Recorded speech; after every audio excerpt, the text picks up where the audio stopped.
Assalamualaikum adik-adik. Hai semuanya, apa kabar kalian? Semoga selalu dalam keadaan sehat ya. Sebelumnya, perkenalkanlah kami kakak-kakak mahasiswa dari Universitas Muhammadiyah Jakarta yang terdiri dari kakak sendiri yaitu Kak Safanisa Clara Putri Pitaloka Al-Hakim yang biasa dipanggil Kak Putri. Lalu ada Kak Siti Jamilah yang biasa dipanggil Kamila. Lalu ada Kak Selvi Novita yang biasa dipanggil Kak Selvi. Selanjutnya ada Kak Utin Endah Kusuma Dewi yang biasa dipanggil Kak Endah. Dan yang terakhir ada Kak Sastri Indira yang biasa dipanggil Kak Sasa.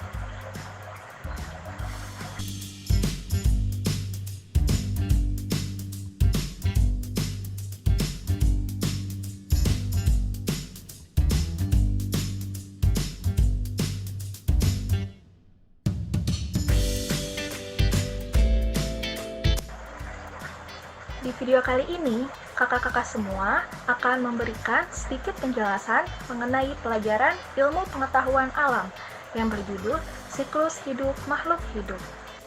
Sebelum ke materi pembelajaran, apakah kalian tahu bagaimana bentuk dari siklus hidup dan pernahkah kalian melihat siklus hidup makhluk hidup di sekitar kalian? Untuk mengetahuinya, coba perhatikan gambar berikut ini. Gambar apakah itu? Adakah yang tahu? Ya, gambar tersebut adalah salah satu contoh gambar yang menunjukkan bentuk siklus hidup dari makhluk hidup yang ada di sekitar kita. Simak baik-baik ya adik-adik semua.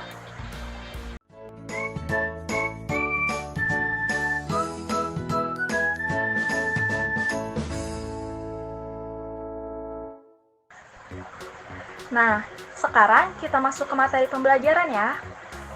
Yang pertama, kita akan membahas tentang siklus hidup. Apa kalian tahu apa yang dimaksud dengan siklus hidup? Siklus hidup adalah seluruh tahap perubahan yang dialami makhluk hidup selama masa hidupnya, yakni dari ia lahir hingga dewasa.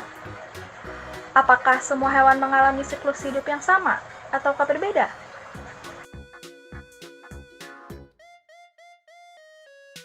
Setiap hewan mengalami tahapan siklus hidup yang berbeda-beda. Tahap perubahan bentuk yang sangat berbeda yang dialami hewan sejak menetas sampai dewasa, itulah yang disebut dengan metamorfosis.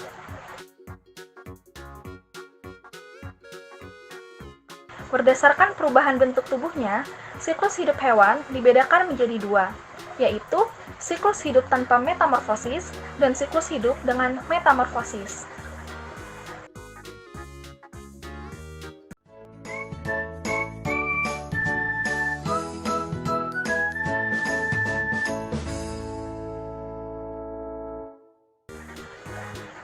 Siklus hidup tanpa metamorfosis. Apa kalian tahu maksud dari siklus hidup tanpa metamorfosis? Siklus hidup tanpa metamorfosis adalah bentuk dan fungsi tubuh akan tetap sama dari lahir hingga dewasa. Pada umumnya, hewan yang memiliki siklus hidup tanpa metamorfosis adalah kelompok mamalia, kelompok unggas, kelompok reptil, dan kelompok ikan. Salah satu hewan yang mengalami siklus hidup tanpa metamorfosis adalah ayam dan kucing.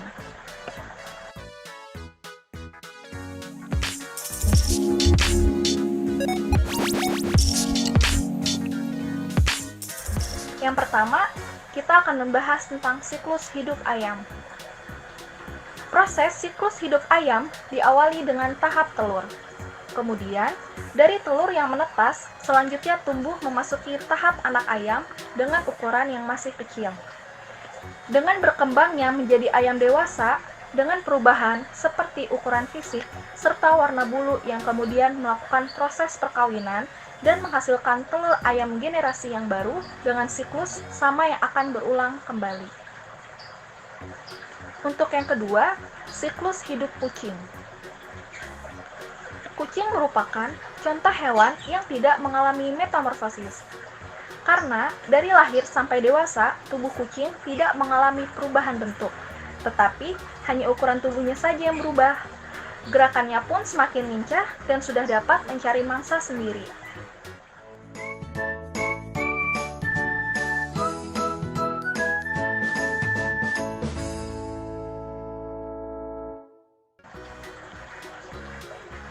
Selanjutnya, kita akan membahas tentang siklus hidup dengan metamorfosis. Apa kalian tahu apa yang dimaksud dengan siklus hidup dengan metamorfosis? Siklus hidup dengan metamorfosis adalah bahwa hewan dapat dikatakan bermetamorfosis jika bentuk hewan muda sangat berbeda dengan dewasanya. Lalu, metamorfosis itu dibagi menjadi dua macam, yaitu metamorfosis tidak sempurna atau tidak lengkap, dan metamorfosis sempurna. Yang pertama, kita akan membahas tentang metamorfosis tidak sempurna. Metamorfosis tidak sempurna atau tidak lengkap adalah proses perubahan bentuk hewan yang saat lahir tidak berbeda bentuknya dengan induknya, hingga ia menjadi dewasa. Tahap metamorfosis tidak sempurna yaitu telur, nimfa, lalu menjadi dewasa. Metamorfosis tidak sempurna terjadi pada serangga seperti kecoa, capung, jangkrik, belalang, dan semut. Coba perhatikan gambar siklus hidup hewan di bawah ini. Di bawah ini adalah siklus hidup belalang.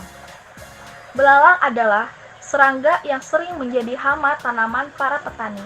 Sifatnya yang rakus membuat daun-daun tanaman habis dimakannya.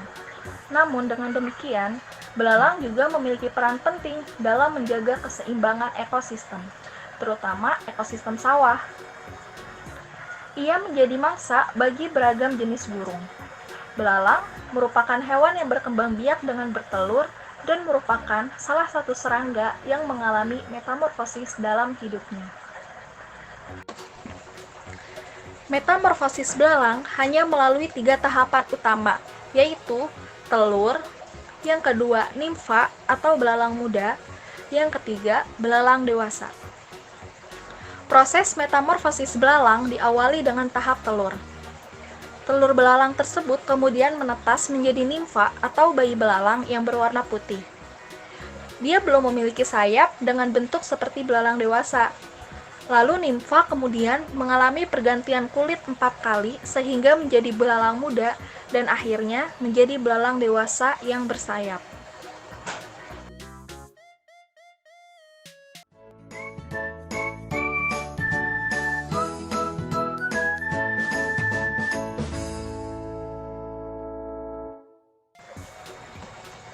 Selanjutnya, coba lihat gambar di samping ini. Itu ada gambar siklus hidup kecoa. Kecoa memiliki siklus hidup atau metamorfosis yang tidak sempurna, karena hanya memiliki 3 tahap saja, yaitu telur, lalu nimfa atau bayi kecoa, lalu menjadi kecoa dewasa. Tahap pertama adalah telur. Setelah telur menetas, akan menjadi nimfa. Dari telur kecoa menetas menjadi nimfa perlu waktu 30-40 hari. Nimfa pada kecoa memiliki bentuk tubuh yang hampir sama dengan kecoa dewasa, tetapi ukuran nimfa lebih kecil dan belum memiliki sayap. Nimfa kemudian menjadi kecoa muda dan hampir menjadi kecoa dewasa. Setelah 5-6 bulan, nimfa mengalami pergantian kulit berkali-kali hingga menjadi kecoa dewasa. Setelah dewasa, kecoa akan bertelur dan telur tersebut akan menetas. Tahapan perubahan bentuk akan terulang kembali.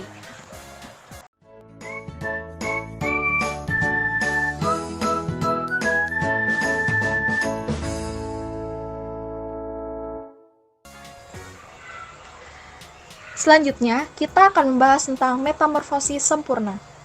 Metamorfosis sempurna adalah proses perubahan bentuk tubuh hewan dari kecil hingga dewasa.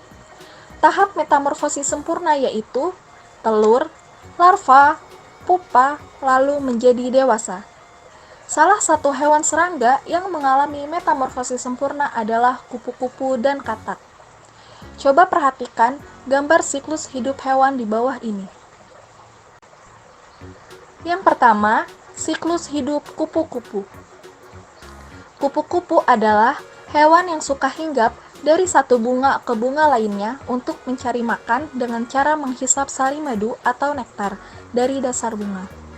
Selain itu, Tanpa sengaja, kupu-kupu yang menghisap sari madu mampu membantu membawa serbuk sari pada kepala putik, sebuah bunga, sehingga terjadi penyerbukan. Dengan demikian, kupu-kupu memiliki peran penting dalam menjaga keseimbangan ekosistem yang ada.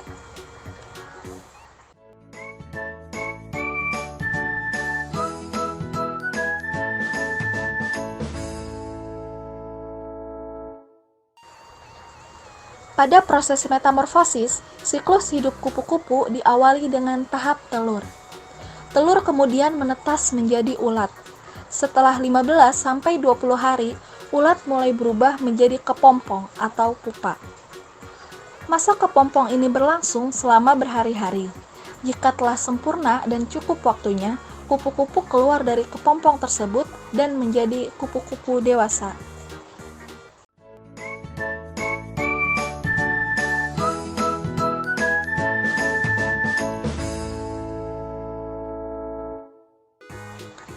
Selanjutnya, kita membahas tentang siklus hidup katak.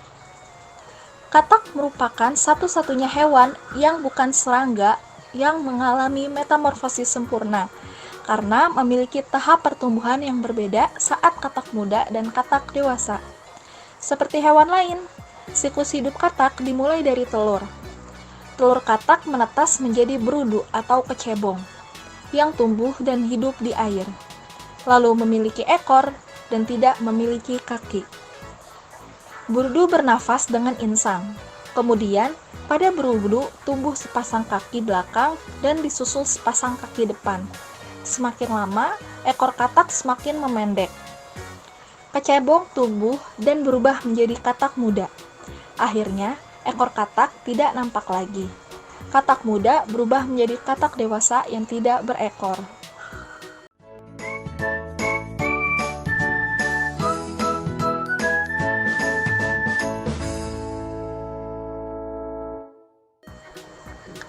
Selanjutnya, kita akan membahas tentang upaya pelestarian makhluk hidup. Keberagaman makhluk hidup telah memberikan manfaat bagi kehidupan manusia atau makhluk hidup lainnya.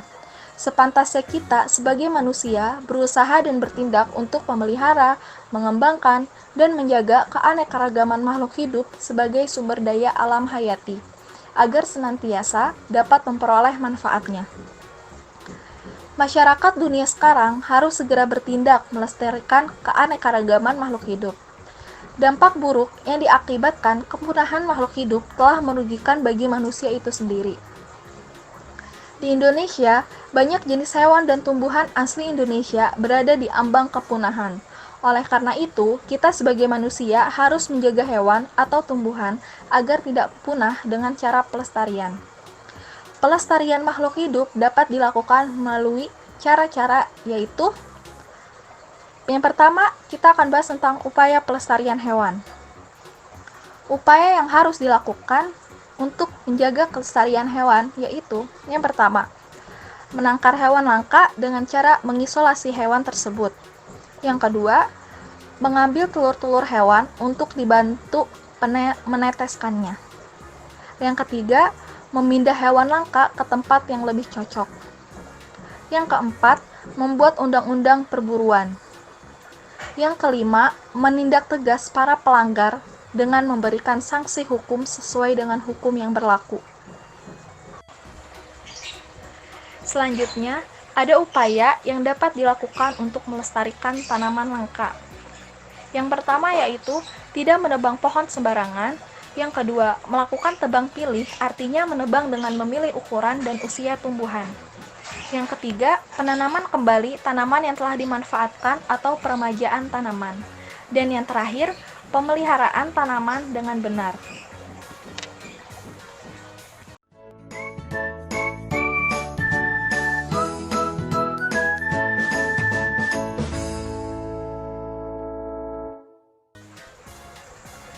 Selanjutnya, ada usaha yang dilakukan pemerintah untuk menjaga kelestarian hewan dan tumbuhan langka.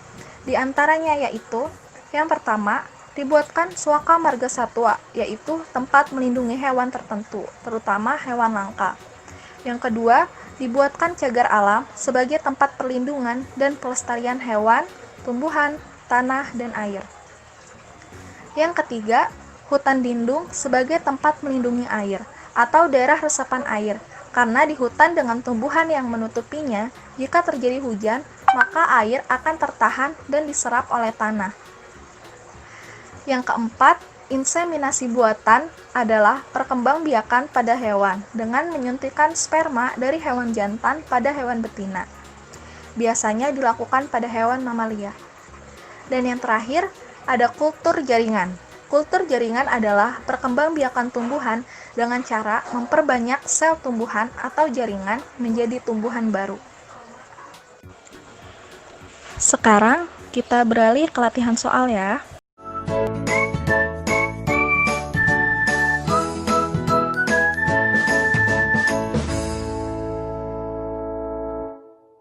Untuk soal yang pertama, perhatikan gambar daur hidup kupu-kupu di bawah ini. Tahap larva terjadi pada nomor A. Nomor 1, B. Nomor 2, C. Nomor 3, D. Nomor 4.